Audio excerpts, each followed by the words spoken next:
जी क्या हम अशुद्धि अवस्था में राधा कृपा कटाक्ष स्तोत्र का फोटो कॉपी करवा के पढ़ सकते हैं या नहीं? उसे याद हो गया हो तो आप चिंतन ऐसे कर सकते हैं, वगैरह ग्रंथ लेकर पढ़ना निषेध है। तो 3 दिन पवित्र दशा में भगवत चिंतन कर सकते हैं, जो पाठ याद है उसको सुमिरन कर सकते हैं। माला लेना, ठाकुर सेवा करना, रसोई बनाना, ग्रंथ पढ़ना, ये गृहस्थ धर्म में जो माता बहनें 3 दिन पवित्र रहते हैं नहीं करना चाहिए। ऐसी शास्त्र मर्यादा है। फिर जैसा ठाकुर जी प्रेरित है, शास्त्र मर्यादा है, ऐसा नहीं करना चाहिए। महाराज जी जब हम अशुद्ध हैं और भगवान इतने शुद्ध हैं, उनको कोई चीज अशुद्ध नहीं कर सकती, तो फिर हमारी आप अपने आपे को भूल जाओगे कैसे? खास हाँ, बस यही तो बात, इसीलिए तो कह रहे हैं नियम से चलोगे तो भूल जाओगे। नियम से चलोगी, बनाई हुई मर्यादा से चलोगी तो शरीर भान भूल जाओगी। और नियम अगर विपरीत दशा में चला गया तो शरीर भाव पुष्ट होता चला जाएगा। ये खास बात है। आप एक पत्नी व्रत ले, आप उस धर्म से चले तो आपको वैराग्य हो जाएगा, आपकी वासना नष्ट हो जाएगी। दवा अगर नियम से खाओगे ना, रोग नष्ट हो जाएगा। और आप व्यभिचार करें, चाहे जितना करते चले जाए, आपकी वासना बढ़ती चली जाएगी, आपकी गंदगी बढ़ती चली जाएगी। ये नियम है वही चेष्टा। लेकिन एक पत्नी व्रत ले, धर्म पूर्वक चले तो आपको वैराग्य हो जाएगा। कितने ऐसे गृहस्थ हैं जो वैरागी हैं, पति पत्नी दोनों घर में रहते हुए भी ब्रह्मचर्य हैं। और कितने ऐसे कि देखो, बोले कितने साल, बोले 90 साल के। तो बोले क्या पूरा जीवन हो गया, खाक बटोरते हैं काम, वही के वही खड़े। सब सुलझने की बात है। तो इसलिए हम पहले शास्त्र आज्ञा पालन करें तो परम पवित्र प्रभु हैं और हम उनके परम पवित्र अंश हैं, ये बात समझ में आ जाएगी। और जो शरीर अपवित्र है उससे हमारा राग खत्म हो जाएगा। अभी शरीर अपवित्र है, शरीर अपवित्र है तो हमारा भाव भी अपवित्र है, क्योंकि हम शरीर से युक्त हैं। आप कभी ये मानती हो कि मेरा शरीर अपवित्र हुआ? मैं नहीं। उस समय यही रहता है कि मैं अपवित्र हूं, रहता है ना। मैं जैसे हम शौचालय से निकले तो हम ये नहीं मानेंगे कि मैं आत्मस्वरूप हूं, मेरा शरीर अपवित्र है लेकिन मैं पवित्र हूं। अगर शरीर का स्मरण आ रहा है तो अभी आप शरीर भाव में हैं। और जिन महापुरुषों को छूट गए पड़े रहते हैं अद्भुत स्थिति में, भगवान उनके साथ खेलते रहते हैं। उस स्थिति तक पहुंचने के लिए हमें तर्क छोड़कर शास्त्र आज्ञा पालन करना पड़ेगा। शास्त्र की कृपा से, गुरु आज्ञा की कृपा से वो स्थिति आ जाती है। जब शरीर भाव से हम ऊपर उठ गए फिर क्या है? फिर तो कोई परेशानी नहीं। चाहे लघु शंका की पड़े हो, चाहे शौच के पड़े हो, शरीर अपवित्र है लेकिन वो परम पवित्र प्रभु में रमण कर रहा है। अभी हमारी दशा ऐसी नहीं है। हमारा शरीर हमें मैं करके दिखाई दे रहा है, नहीं दिखाई दे रहा। शरीर की भूख मेरी भूख, शरीर की मांग मेरी मांग, शरीर का कष्ट मेरा कष्ट आ रहा है ना। बस इस राग से छूटने के लिए शरीर को सिद्धांत में बांध दो। तस्मात् शास्त्र प्रमाणम कार्या कार्यों विरुद्ध, क्या करना है क्या नहीं करना, इस शास्त्र के अनुसार चलो तो शरीर का राग खत्म हो जाएगा। इसका परिणाम होगा शरीर से राग खत्म हो जाएगा। आप पवित्र रहिए तो आपको शरीर से वैराग्य हो जाएगा। ये खास बात है। शास्त्र की आज्ञा पालन कीजिए तो आपको शरीर संसार से वैराग्य हो जाएगा। और शास्त्र के विरुद्ध चलिए तो आप रागी हो जाएंगे, आप आसक्त हो जाएंगे। ये आपको दंड होगा। शरीर संसार की आसक्ति वही तो आपको जलाती, वही तो आपको जन्म मृत्यु के चक्र में फंसाती है। समझ गए बच्चा? भगवान के लिए प्रसाद नहीं बना सकती, उनको भोग नहीं पवा सकती बच्चा, इसीलिए इस शरीर से घृणा करनी है। धिक्कार है ऐसे शरीर को जो प्रिया प्रीतम से बिलक करता है, तभी तो शरीर से राग खत्म होगा।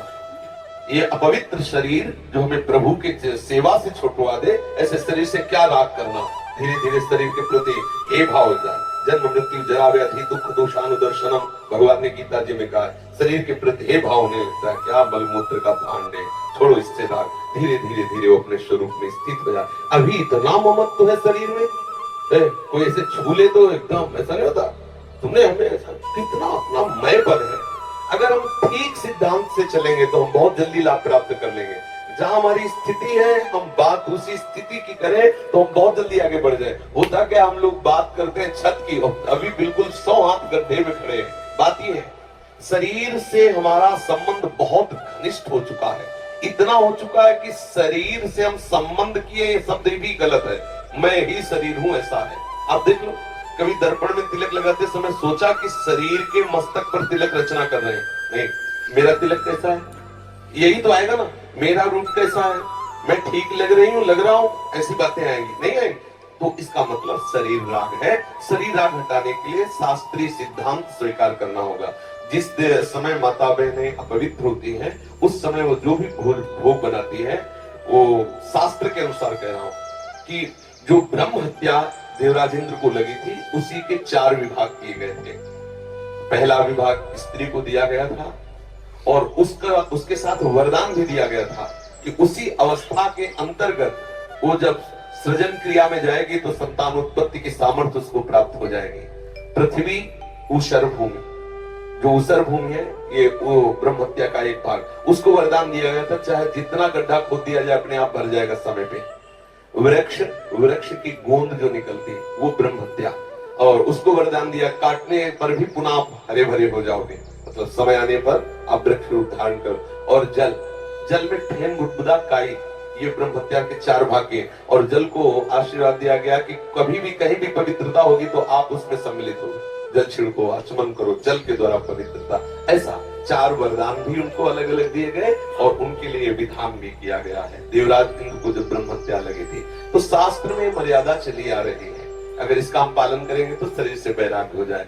जैसे अब जो बच्चे वैराग्य ले लिए हैं, भले वो स्त्री शरीर में है, अब उनके लिए नियम खत्म हो गया कि वो 3 दिन अपवित्र रहेंगे तो छुएंगे नहीं, क्योंकि खत्म संसार के भोग राग, संसार का क्रम खत्म। अब वो वैरागी, अब वो 8 पैर प्रभु की सेवा में लगे हैं। पर अपने गृहस्थ धर्म से है, शरीर सुख की कामना से है, शरीर का हम प्रयोग कर रहे हैं अपने इंद्रिय सुख के लिए, तो आप पवित्रता धारण करो जिससे तुम्हारा ये राग नष्ट हो जाएगा। समझ रहे ना? हम बता देते हैं, गृहस्थों को भी कह देते हैं कि आप मंत्र चिंतन भी कर सकते हैं, माला से नहीं, मंत्र चिंतन भी कर सकते हैं। स्नान किया, मंत्र चिंतन कर रहे हैं, भाई अंदर हमारे जो चिंतन हो रहा, शरीर ही तो अपवित्र है, हम बाहरी चेष्टा नहीं करेंगे। हम मानसिक ठाकुर सेवा भी कर सकते हैं, मानसिक पाठ भी कर सकते हैं। हमें चतुरासी जी याद है तो हम ग्रंथ नहीं छुएंगे, ऐसे पदगान करेंगे, नाम कीर्तन करेंगे, ये सब हो सकता है। लेकिन प्रगट में जो शरीर द्वारा चेष्टा होनी है, तो फिर उस समय 3 दिनों तक ऐसा शास्त्री महापुरुषों का और संतों का आदेश है, तो हमें वैसा पालन करना चाहिए। हाँ, शरणागत मंत्री के लिए वैसे हमने बताया है कि शौचालय में और बाथरूम में हम मंत्र ना जपे, पवित्र हो करके आचमन आदि करके फिर मंत्र जप करें। और जैसे हम अपवित्र दशा में जैसे ट्रेन आदि में यात्रा करते हैं, सोच गए उन्हीं कपड़ों से उन्हीं पास, फिर नाम जप करें, मंत्र जप न करें। मंत्र में थोड़ी पवित्रता की आवश्यकता है, नाम जप करें। जब हम पवित्र हो तब मंत्र जप करें, और अगर आप पवित्र हैं तो हर समय फिर जप सकते हैं, केवल शौचालय और लघु शंका छोड़कर। बिल्कुल बिल्कुल मंत्र जप सकते हैं, हाँ बिल्कुल बिल्कुल कर सकते हैं, बिल्कुल कर सकते हैं, उत्तम बात है।